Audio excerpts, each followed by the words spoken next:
Joriy yilning 8-sentyabr kuni Vazirlar Mahkamasining 570-sonli qarori tasdiqlandi.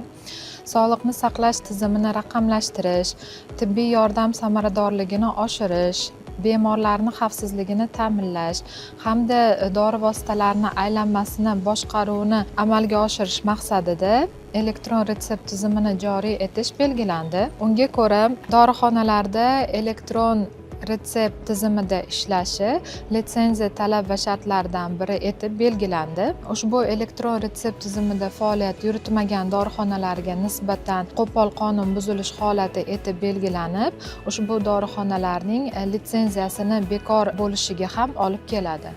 2025-yilning 10-dekabridan boshlab Toshkent shahri hamda tajriba sinov loyihasi amalga oshiriladigan 15 ta hududda ushbu tizimni joriy etish yo'lga qo'yiladi va 2026-yilning yakuniga qadar esa respublikaning barcha hududlarida elektron retsept tizimi joriy qilinadi. Elektron retsept tizimining bir qancha afzalliklari mavjud. Ulardan biri aniqlik va tezkorlikni ta'minlab beradi.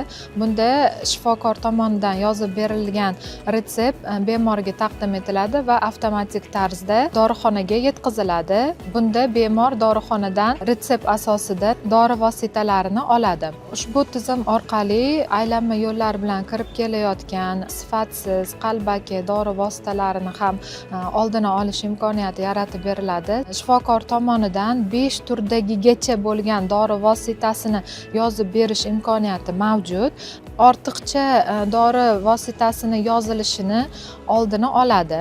Qog'oz ko'rinishidagi retseptni o'qish qiyin edi. Hozir esa dorini dozasi, unga qancha buyurilgani o'qish oson. Bugungi kunda Toshkent shahrining barcha tumanlari, deyarli barcha dorixonalari ushbu elektron retsept tizimiga ulandi va bugungi kunda ushbu retsept asosida ishlash faoliyati amalga oshirilmoqda.